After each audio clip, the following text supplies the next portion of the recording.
মানুষ সরকারে যায় কেন? দূর কারণে যায়। তার একটা কর্মসূচি থাকে, আর তার পেছনে জনসমর্থন থাকে। জনসমর্থন দুই প্রকারের হয়, কত যে সাময়িক বুদবুদের সমর্থন, আর হচ্ছে তার দীর্ঘস্থায়ী কাঠামোগত সমর্থন।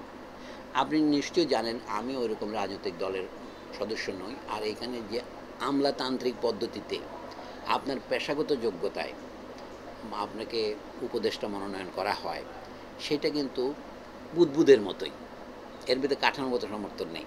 তবে হ্যাঁ, আমাদের যে কর্মসূচি আছে সেটা আমরা সরকারের না আগেও দিতে পারি।